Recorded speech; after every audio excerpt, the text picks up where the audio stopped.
ಸ್ನೇಹಿತರೆ, ಮೀಡಿಯಾ ಮಾಸ್ಟರ್ಸ್ಗೆ ಸ್ವಾಗತ ಸುಸ್ವಾಗತ. ಗೆಳೆಯರೆ, ಇರಾನ್ನಲ್ಲಿ ಸರ್ವೋಚ್ಚ ನಾಯಕ ಖಮೇನಿಯ ಅಂತ್ಯಕ್ರಿಯೆ ಆರಂಭಗೊಂಡಿದೆ. ಜುಲೈ 4ರಂದು ಶುರುವಾಗಿರುವ ಈ ಅಂತಿಮ ಸಂಸ್ಕಾರ ಜುಲೈ 9ನೇ ತಾರೀಕಿನಂದು ಮುಗಿಯಲಿದೆ. ಇದೇ ಜುಲೈ 4ನೇ ತಾರೀಕಿನಂದು ಅಮೆರಿಕ ತನ್ನ 250ನೇ ಸ್ವಾತಂತ್ರ್ಯೋತ್ಸವವನ್ನು ಕೂಡ ಆಚರಿಸಿಕೊಂಡಿದೆ. ಅದೇ ದಿನ ಇರಾನ್ ಅಮೆರಿಕದ ದಾಳಿಯಲ್ಲಿ ಬಲಿಯಾಗಿದ್ದ ತನ್ನ ಸರ್ವೋಚ್ಚ ನಾಯಕನ ಅಂತಿಮ ಯಾತ್ರೆಯನ್ನ ಶುರು ಮಾಡಿದೆ. ಇಲ್ಲಿ ಖಮೇನಿಯ ಅಂತಿಮ ಯಾತ್ರೆಯನ್ನ ಶುರು ಮಾಡೋದಕ್ಕೆ ಇರಾನ್ ಜುಲೈ 4ನ್ನ ಉದ್ದೇಶಪೂರ್ವಕವಾಗಿ ಆಯ್ಕೆ ಮಾಡ್ಕೊಳ್ತಾ ಅಥವಾ ಅವರು ರ್ಯಾಂಡಮ್ ಆಗಿ ಇದನ್ನ ತೆಗೆದುಕೊಂಡ್ರ ಗೊತ್ತಾಗ್ತಾ ಇಲ್ಲ. ಆದರೆ 2026ರ ಜುಲೈ 4 ಅನ್ನೋದು ಅಮೆರಿಕದ ಪಾಲಿಗೆ 250ನೇ ಸ್ವಾತಂತ್ರ್ಯೋತ್ಸವ ಸಂಭ್ರಮದ ದಿನ ಆಗಿತ್ತು. ಹೀಗಾಗಿ ಈ ದಿನ ಖಮೇನಿಯ ಅಂತಿಮ ಯಾತ್ರೆಯನ್ನ ಇರಾನ್ ಶುರು ಮಾಡಿರೋದು ಸಾಕಷ್ಟು ಕುತೂಹಲಕ್ಕೆ ಕೂಡ ಕಾರಣ ಆಗ್ತಾ ಇದೆ. ಇನ್ನು ಈ ಅಂತಿಮ ಯಾತ್ರೆ ಮಹಷದ್ನ ಇಮಾಮ್ ರೇಜಾ ಶ್ರೈನ್ ನಲ್ಲಿ ಮುಗಿಯಲಿದೆ. ಅಲ್ಲೇ ಖಮೇನಿಯ ಅಂತಿಮ ಕಾರ್ಯಗಳು ನಡೆಯಲಿವೆ. ಟೆಹರಾನ್, ಖೋಮ್ ಹಾಗೂ ಮಹಷದ್ಗಳಲ್ಲಿ ಖಮೇನಿಯ ಅಂತಿಮ ಯಾತ್ರೆ ಸಾಗಲಿದ್ದು, ಇರಾಕ್ನ ನಜಾಫ್ ಹಾಗೂ ಕರಾಬಾಲಾಗಳಲ್ಲಿ ಕೂಡ ಅಂತಿಮ ನಮನ ಸಲ್ಲಿಸೋದಕ್ಕೆ ಅವಕಾಶವನ್ನ ಮಾಡಿಕೊಡಲಾಗಿದೆ. ಇರಾನ್ ಸರ್ಕಾರ ಈ ಕಾರ್ಯಕ್ರಮವನ್ನ ಯಶಸ್ವಿಯಾಗಿ ನಡೆಸೋದಕ್ಕೆ ಎಲ್ಲಾ ರೀತಿಯ ಕ್ರಮಗಳನ್ನ ಕೈಗೊಂಡಿದೆ. ಹಾಗೇನೆ ಖಮೇನಿ ಮಣ್ಣಿಗೆ ಹೋಗುವ ಸಂದರ್ಭದಲ್ಲಿ ಇನ್ನೂ ಸಹಸ್ರಾರು ಮಂದಿಗೆ ಸಮಾಧಿಯನ್ನ ಕೂಡ ಅಲ್ಲಿ ತೋಡಲಾಗಿದೆ. ಇದು ಮುಂದಾಗಬಹುದಾದ ಅನಾಹುತವನ್ನ ಎದುರಿಸುವ ನಿಟ್ಟಿನಲ್ಲಿ ತೆಗೆದುಕೊಂಡಿರುವ ಕ್ರಮ ಅಂತ ಹೇಳಲಾಗ್ತಾ ಇದ್ದು, ಅಲ್ಲಿ ಸಾವಿನ ಸಂಖ್ಯೆ 1,500ದಿಂದ 3,000ದವರೆಗೂ ತಲುಪಬಹುದು ಅನ್ನೋ ವರದಿಗಳು ಕೂಡ ಬರ್ತಾ ಇವೆ. ಹಾಗಾದ್ರೆ ಏನಿದು ಇರಾನ್ ನಲ್ಲಿನ ವಿಚಿತ್ರ ಕಥೆ? ಅಲ್ಲಿ ಜನ ಸಾಯೋದಕ್ಕೂ ಮೊದಲೇ ಗೋರಿಗಳನ್ನ ತೆಗೆಸಿರೋದು ಯಾಕೆ? ಈ ಹಿಂದಿನ ಘಟನೆಗಳು ಇರಾನ್ಗೆ ಕಲಿಸಿರುವ ಪಾಠಗಳೇನು ಅನ್ನೋದ್ರ ಬಗ್ಗೆ ಒಂದಷ್ಟು ಮಾಹಿತಿಯನ್ನ ನಾವಿಲ್ಲಿ ನೋಡೋಣ. ಗೆಳೆಯರೆ, ಅಯತುಲ್ಲಾ ಅಲಿ ಖಮೇನಿಯ ಅಂತಿಮ ಯಾತ್ರೆ ಶುರುವಾಗಿದೆ. ಕಳೆದ ಶುಕ್ರವಾರ ಅಂದ್ರೆ ಜುಲೈ 3ನೇ ತಾರೀಕಿನಂದೇ ಅಂತಾರಾಷ್ಟ್ರೀಯ ಪ್ರತಿನಿಧಿಗಳಿಗೆ ಖಮೇನಿಯ ಪಾರ್ಥಿವ ಶರೀರವನ್ನ ನೋಡೋದಕ್ಕೆ ವ್ಯವಸ್ಥೆಯನ್ನ ಮಾಡಲಾಗಿತ್ತು. ಆ ಬಳಿಕ ಜುಲೈ 4ನೇ ತಾರೀಕಿನಂದು ಟೆಹರಾನ್ನಲ್ಲಿ ಆರಂಭಗೊಂಡಿರುವ ಅಂತಿಮ ಯಾತ್ರೆ ಇನ್ನು ಕೆಲ ದಿನಗಳಲ್ಲಿ ಖೋಮ್ ತಲುಪಲಿದೆ. ಹಾಗೇನೆ ಈ ಯಾತ್ರೆಯಲ್ಲಿ ಮಿಲಿಯನ್ ಗಟ್ಟಲೆ ಜನ ಸೇರಬಹುದು ಅನ್ನೋ ಲೆಕ್ಕಾಚಾರ ಕೂಡ ಇರಾನ್ ಸರ್ಕಾರಕ್ಕೆ ಇದೆ. ಟೆಹರಾನ್ನಲ್ಲೇ ಸುಮಾರು 6ರಿಂದ 6.5 ಲಕ್ಷ ಜನ ಬಂದಿದ್ರು ಅಂತ ಹೇಳಲಾಗ್ತಾ ಇದ್ದು, ಅಂತಿಮ ಯಾತ್ರೆಗೆ ಬರುವ ಜನರ ನೆರವಿಗೆ 11,000 ಬಸ್ಗಳನ್ನ ನಿಯೋಜನೆ ಮಾಡಲಾಗಿದೆಯಂತೆ. ಅದರ ಜೊತೆಗೆ ರೈಲು ವ್ಯವಸ್ಥೆಯನ್ನ ಕೂಡ ಹೆಚ್ಚಿಸಲಾಗಿದ್ದು, ಖಮೇನಿಯ ಅಂತಿಮ ಯಾತ್ರೆಗೆ ಬರೋರಿಗೆ ಯಾವುದೇ ರೀತಿಯ ಸಮಸ್ಯೆಗಳು ಆಗಬಾರದು ಅನ್ನೋ ನಿಟ್ಟಿನಲ್ಲಿ ಈ ಕ್ರಮಗಳನ್ನ ಕೈಗೊಳ್ಳಲಾಗಿದೆ. ಹಾಗೇನೆ ಶಾಲಾ ಕಾಲೇಜುಗಳ ಆವರಣಗಳಲ್ಲಿ, ಕೊಠಡಿಗಳಲ್ಲಿ ಬಂದವರಿಗೆ ಉಳಿಯುವ ವ್ಯವಸ್ಥೆಗಳನ್ನ ಮಾಡಲಾಗಿದೆ. ಅಲ್ಲೇ ಆಹಾರವನ್ನ ತಯಾರಿಸಿ ಹಂಚುವ ಕೆಲಸವನ್ನ ಕೂಡ ಮಾಡ್ತಾ ಇದ್ದಾರೆ. ಇರಾನ್ನಲ್ಲಿನ ಹಾರ್ಡ್ ಲೈನ್ ನಾಯಕರೆಲ್ಲರೂ ಕೂಡ ತಮ್ಮ ಕೈಲಾದಷ್ಟು ವ್ಯವಸ್ಥೆಗಳನ್ನ ಮಾಡ್ತಾ ಇದ್ದು, ಅವರು ಸರ್ಕಾರವನ್ನೇ ನೆಚ್ಚಿಕೊಂಡು ಕೂತಿಲ್ಲ.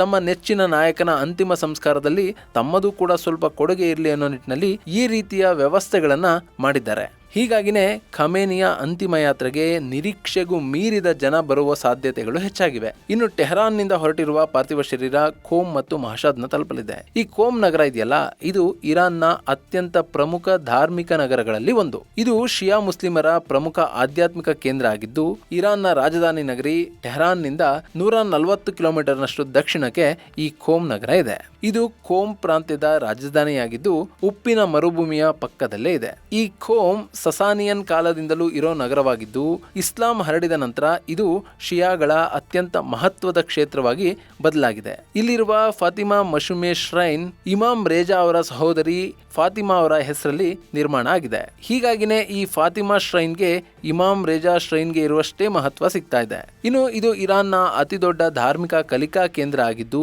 ಭಾರತದಿಂದಲೂ ಕೂಡ ಇಲ್ಲಿಗೆ ಸಾಕಷ್ಟು ಮಂದಿ ಶಿಯಾ ಇಸ್ಲಾಂನ ವ್ಯಾಸಂಗಕ್ಕಾಗಿ ಹೋಗ್ತಾರೆ. ಇಂತಹ ನಗರದಲ್ಲಿ ಕೂಡ ಅಯತುಲ್ಲಾ ಅಲಿ ಖಮೇನಿಯವರ ಪಾರ್ಥಿವ ಶರೀರ ಹಾದು ಹೋಗಲಿದೆ. ಹಾಗೇನೆ ಇಲ್ಲಿನ ಮುಂದಕ್ಕೆ ಹೋಗುವ ಯಾತ್ರೆ ಮಹಷದ್ನ ಸೇರುತ್ತೆ. ಮಹಷದ್ನಲ್ಲಿರುವ ಇಮಾಮ್ ರೇಜಾ ಶ್ರೈನ್ ನಲ್ಲಿ ಖಮೇನಿಯ ಅಂತಿಮ ಕ್ರಿಯೆಗೆ ಎಲ್ಲಾ ವ್ಯವಸ್ಥೆಗಳನ್ನ ಮಾಡಲಾಗಿದ್ದು, ಜುಲೈ 9ರಂದು ಅಂತ್ಯಕ್ರಿಯೆ ನಡೆಯಲಿದೆ. ಈ ಮಹಷದ್ ಇರಾನ್ನ 2ನೇ ಅತಿದೊಡ್ಡ ನಗರವಾಗಿದ್ದು, ಇದು ರಜಾವಿ ಖೊರಾಸಾನ್ ಪ್ರಾಂತ್ಯದ ರಾಜಧಾನಿಯಾಗಿದೆ. ಈ ನಗರ ಟೆಹರಾನ್ನಿಂದ 850 ಕಿಲೋಮೀಟರ್ನಷ್ಟು ದೂರ ಇದ್ದು, ಪುರಾತನ ಸಿಲ್ಕ್ ರೂಟ್ನ ಭಾಗವಾಗಿ ಈ ನಗರ ಗುರುತಿಸಿಕೊಳ್ಳುತ್ತೆ. ಈ ಹಿಂದೆ ಇದನ್ನ ಸನಾಬಾದ್ ಅಂತ ಕರೆಯಲಾಗ್ತಾ ಇತ್ತು.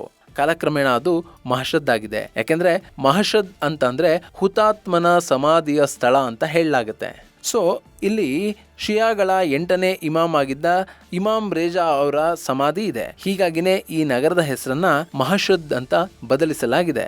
ಸೊ ಈ ಹುತಾತ್ಮನ ಸಮಾಧಿ ಸ್ಥಳದಲ್ಲೇ ಈಗ ಇರಾನ್ಗಾಗಿ ಅಮೆರಿಕಾದ ವಿರುದ್ಧ ತೊಡೆತಟ್ಟಿ ಹುತಾತ್ಮನಾಗಿರುವ ಅಲಿ ಖಮೇನಿಯನ್ನ ಕೂಡ ಮಣ್ಣು ಮಾಡಲಾಗ್ತಾ ಇದೆ. ಮುಂದೊಂದು ದಿನ ಅಲಿ ಖಮೇನಿಯ ಸಮಾಧಿ ಕೂಡ ಸಾಕಷ್ಟು ಜನರನ್ನ ತನ್ನತ್ತ ಸೆಳೆದರೂ ಅಚ್ಚರಿ ಪಡಬೇಕಾಗಿಲ್ಲ.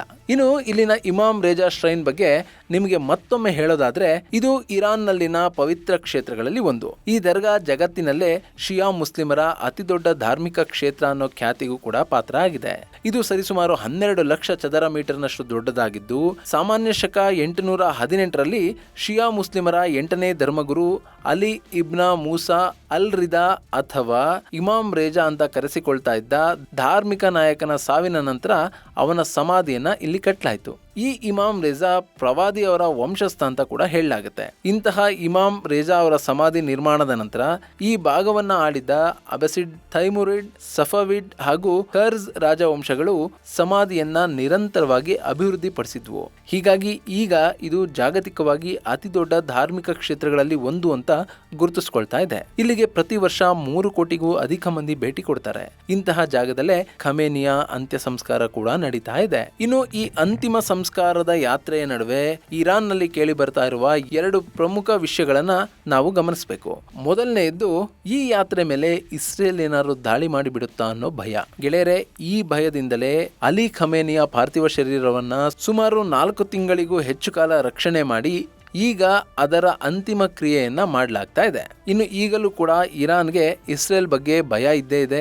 ಒಂದು ವೇಳೆ ಇಸ್ರೇಲ್ ಏನಾದರೂ ಈ ಅಂತಿಮ ಯಾತ್ರೆಯ ಮೇಲೆ ದಾಳಿ ಮಾಡಿದ್ದೇ ಆದ್ರೆ ಅಲ್ಲಿ ಸೇರಿರುವ ಸಾಕಷ್ಟು ನಾಯಕರು ಸಾವನ್ನಪ್ಪಬಹುದು ಅನ್ನೋ ಭೀತಿ ಇರಾನ್ನ ಕಾಡ್ತಾ ಇದೆ. ಇನ್ನು 2ನೇ ಕಾರಣ, ಇದು ಸ್ವಲ್ಪ ವಿಚಿತ್ರವಾಗಿ ನಮಗೆ ಕಾಣಿಸುತ್ತೆ. ಯಾಕೆಂದ್ರೆ ಈ ಅಂತಿಮ ಯಾತ್ರೆಯಲ್ಲಿ ಸುಮಾರು 1,000ದಿಂದ 3,000ದಷ್ಟು ಮಂದಿ ಸಾವನ್ನಪ್ಪಬಹುದು ಅನ್ನೋ ಲೆಕ್ಕಾಚಾರ ಇರಾನ್ಗೆ ಇದೆಯಂತೆ.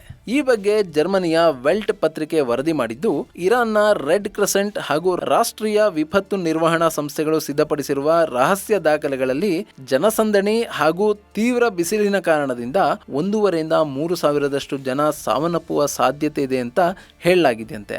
ಈ ವರದಿಯ ಹಿನ್ನೆಲೆಯಲ್ಲಿ ಟೆಹರಾನ್ನ ಬೆಹಶ್ತಾ ಎ ಜಹರಾ ಸ್ಮಶಾನದಲ್ಲಿ ಸಹಸ್ರಾರು ಸಮಾಧಿಗಳನ್ನ ಈಗಾಗಲೇ ಸಿದ್ಧ ಮಾಡಲಾಗಿದೆಯಂತೆ. ಅದಕ್ಕಾಗಿ ಸರಿಸುಮಾರು 15 ಮಿಲಿಯನ್ ಯೂರೋಗಳಷ್ಟು ಹಣವನ್ನ ಮೀಸಲಿಡಲಾಗಿದೆ. ಅದರ ಜೊತೆಗೆ ಖೋಮ್ ಮತ್ತು ಮಹಶದ್ನ ಸ್ಮಶಾನಗಳಲ್ಲಿ ಇದೇ ರೀತಿಯ ಸಮಾಧಿಗಳನ್ನ ಪ್ರಿಪೇರ್ ಮಾಡೋದಕ್ಕೆ 5 ಮಿಲಿಯನ್ ಯೂರೋಗಳನ್ನ ಕೊಡಲಾಗಿದೆ ಅನ್ನೋ ಮಾಹಿತಿಗಳು ಹೊರಬೀಳ್ತಾ ಇವೆ. ಇನ್ನು ಈ ಅಂತಿಮ ಯಾತ್ರೆಯಲ್ಲಿ ಸಾವನ್ನಪ್ಪುವ ಮಂದಿಯನ್ನ ಗುರುತಿಸೋದಕ್ಕೆ ಹಾಗೂ ಜನಸಂದಣಿಯಲ್ಲಿ ನಾಪತ್ತೆ ಆದವರನ್ನ ಹುಡುಕೋದಕ್ಕೆ ಅಂತಲೇ ವಿಶೇಷ ಘಟಕವನ್ನ ರಚನೆ ಮಾಡಲಾಗಿದೆ. ಹಾಗೇನೆ ಜನರಿಗೆ ಅಗತ್ಯವಾಗಿ ಬೇಕಾಗುವ ತುರ್ತು ವೈದ್ಯಕೀಯ ವ್ಯವಸ್ಥೆಗಳನ್ನು ಕೂಡ ಅಂತಿಮ ಯಾತ್ರೆ ಹೋಗುವ ಎಲ್ಲಾ ನಗರಗಳಲ್ಲಿ ಮಾಡಲಾಗಿದೆ ಅನ್ನೋ ಮಾಹಿತಿಗಳು ಲಭ್ಯ ಆಗ್ತಾ ಇವೆ. ಇಲ್ಲಿ ಲಕ್ಷಾಂತರ ಜನ ಅಂತಿಮ ಯಾತ್ರೆಯಲ್ಲಿ ಪಾಲ್ಗೊಳ್ತಾರೆ. ಅಲ್ಲಿ ವಯಸ್ಸಾದವರು ಇರ್ತಾರೆ, ಮಕ್ಕಳಿರ್ತಾರೆ. ಹೀಗಿರುವಾಗ ಅಲ್ಲೇನಾದ್ರೂ ಕಾಲು ತುಳಿತದಂತ ಘಟನೆಗಳು ಆಗಿಬಿಟ್ರೆ ಅದನ್ನ ನಿಯಂತ್ರಿಸೋದಕ್ಕೆ ಸಾಧ್ಯವೇ ಆಗೋದಿಲ್ಲ. ಈ ಸತ್ಯ ಇರಾನಿನ ಅಥಾರಿಟಿಗಳಿಗೂ ಕೂಡ ಗೊತ್ತಾಗಿದೆ. ಹೀಗಾಗಿನೇ ಅಲ್ಲಿ ಸಾಕಷ್ಟು ಮುನ್ನೆಚ್ಚರಿಕೆಯನ್ನು ವಹಿಸಿದ್ರು ಅಲ್ಲಿ ಸಹಸ್ರಾರು ಜನ ಸಾಯ್ತಾರೆ ಅನ್ನೋ ವರದಿ ಇರಾನ್ ಸರ್ಕಾರಕ್ಕೆ ಸಿಕ್ಕಿದಂತಿದೆ. ಹೀಗಾಗಿನೇ ಅವರು ಇಷ್ಟೆಲ್ಲ ಪ್ರಿಪರೇಷನ್ ಗಳನ್ನ ಮಾಡ್ಕೊಳ್ತಾ ಇದ್ದಾರೆ. ಹಾಗೆ ನೋಡಿದ್ರೆ ಇರಾನ್ ಇಷ್ಟೊಂದು ತಯಾರಿಯನ್ನ ಮಾಡ್ಕೊಳ್ಳೋದಕ್ಕೆ ಕಾರಣ ಕೂಡ ಇದೆ. ಈ ಹಿಂದೆ IRGCಯ ಕಮಾಂಡರ್ ಆಗಿದ್ದ ಖಾಸಿಂ ಸುಲೇಮಾನಿಯನ್ನ ಅಮೆರಿಕ ಪಡೆಗಳು ಹೊಡೆದಾಕಿದ್ವು. ಆ ಬಳಿಕ ಅವನ ಅಂತಿಮ ಕ್ರಿಯೆಯನ್ನ ಮಾಡಲಾಯಿತು. ಅವತ್ತು ಕೂಡ ಲಕ್ಷಾಂತರ ಮಂದಿ ಸೇರಿದ್ರು. ಆ ಸಂದರ್ಭದಲ್ಲಿ ಕಾಲ್ ತುಳಿತ ಉಂಟಾಯಿತು. ಎಷ್ಟೋ ಜನ ಬಿಸಿಲಿನ ಝಳಕ್ಕೆ ತತ್ತರಿಸಿ ಹೋದ್ರು. ಆಗ ಒಟ್ಟು 56 ಮಂದಿ ಸಾವನ್ನಪ್ಪಿದ್ರೆ 200ಕ್ಕೂ ಹೆಚ್ಚು ಮಂದಿ ಗಾಯಗೊಂಡಿದ್ರು. ಇನ್ನು ಇದಕ್ಕೂ ಮುನ್ನ ರೋಹಲ್ಲಾ ಖೊಮೇನಿ ಅವರ ಅಂತಿಮ ಸಂಸ್ಕಾರದ ಯಾತ್ರೆಯಲ್ಲಿ 8 ಮಂದಿ ಸಾವನ್ನಪ್ಪಿದ್ರೆ 106 ಮಂದಿ ಗಾಯಗೊಂಡಿದ್ರು. ಇದೆಲ್ಲವೂ ಕೂಡ ಇರಾನ್ನ ಕಣ್ಣ ಮುಂದಿದೆ. ಹೀಗಾಗಿನೇ ಇರಾನ್ ಇಷ್ಟೆಲ್ಲ ತಯಾರಿಗಳನ್ನ ಮಾಡ್ಕೊಳ್ತಾ ಇದೆ. ಖಮೇನಿ ಈಗ ಅತ್ಯಂತ ಜನಪ್ರಿಯ ನಾಯಕ. ಹೀಗಾಗಿ ಅವರ ಅಂತಿಮ ಯಾತ್ರೆಗೆ ಇರಾನ್ನಿಂದ ಅಷ್ಟೇ ಅಲ್ಲದೆ ಬೇರೆ ಬೇರೆ ಕಡೆಗಳಿಂದಲೂ ಕೂಡ ಜನ ಬರುವ ಸಾಧ್ಯತೆಗಳಿರ್ತವೆ. ಈ ಹಂತದಲ್ಲಿ ಅನಾಹುತಗಳು ಸಂಭವಿಸಿದ್ರೆ ಅದನ್ನ ಎದುರಿಸುವ ನಿಟ್ಟಿನಲ್ಲಿ ಇರಾನ್ ಇಷ್ಟೆಲ್ಲ ತಯಾರಿಯನ್ನ ಮಾಡ್ಕೊಳ್ತಾ ಇದೆ ಅಂತ ಹೇಳಲಾಗ್ತಾ ಇದೆ. ಆದರೆ ಇದನ್ನ ಇರಾನ್ ಅಧಿಕೃತವಾಗಿ ಸ್ಪಷ್ಟಪಡಿಸ್ತಾ ಇಲ್ಲ. ಗೆಳೆಯರೆ, ಇಲ್ಲೊಂದು ಅನುಮಾನ ಅಂತೂ ಮೂಡುತ್ತೆ. ಜನ ಸಾಯೋದಕ್ಕೂ ಮುನ್ನವೇ ಇರಾನ್ ಸಮಾಧಿಗಳನ್ನ ತೆಗೆಸ್ತಾ ಇರೋದಾದ್ರೂ ಯಾಕೆ? ಅವರು ಅಮೆರಿಕಾದ ವಿರುದ್ಧದ ಯುದ್ಧದಲ್ಲಿ ಸಾವನ್ನಪ್ಪಿದ ಸೈನಿಕರ ದೇಹಗಳನ್ನೇನಾದ್ರೂ ಅಲ್ಲಿ ಮಣ್ಣು ಮಾಡ್ತಾರಾ? ಅಥವಾ ಖಮೇನಿಗಾಗಿ ಸಹಸ್ರಾರು ಮಂದಿ ಜೀವ ಕೊಟ್ರು ಅಂತ ಹೇಳ್ಕೊಳ್ಳೋ ನಿಟ್ಟಿನಲ್ಲಿ ಇರಾನ್ ಅಲ್ಲೇನಾದ್ರು ಬಹುದೊಡ್ಡ ಕುತಂತ್ರವನ್ನೇನಾದ್ರು ಮಾಡೋದಕ್ಕೆ ಹೊರಡ್ತಾ ಇದೆಯಾ? ಇದೆಲ್ಲದಕ್ಕೂ ಕಾಲವೇ ಉತ್ತರಿಸಬೇಕು. ಇದು ಗೆಳೆಯರೆ, ಇರಾನ್ ನಲ್ಲಿ ಶುರುವಾಗಿರುವ ಆಯತುಲ್ಲಾ ಅಲಿ ಖಮೇನಿ ಅವರ ಅಂತಿಮ ಸಂಸ್ಕಾರ ಯಾತ್ರೆಯ ಬಗ್ಗೆ, ಹಾಗೂ ಅಲ್ಲಿ 3,000ಕ್ಕೂ ಹೆಚ್ಚು ಮಂದಿ ಸಾಯ್ತಾರೆ ಅನ್ನೋ ಪಶ್ಚಿಮದ ವರದಿಗಳ ಬಗ್ಗೆ ಒಂದಷ್ಟು ಮಾಹಿತಿ. ಮುಂದಿನ ವಿಡಿಯೋದಲ್ಲಿ ಮತ್ತೊಂದು ವಿಶೇಷವನ್ನ ನಿಮ್ಮ ಮುಂದಿಡ್ತೀನಿ. ಅಲ್ಲಿವರೆಗೂ ಜೈ ಹಿಂದ್, ಜೈ ಕರ್ನಾಟಕ.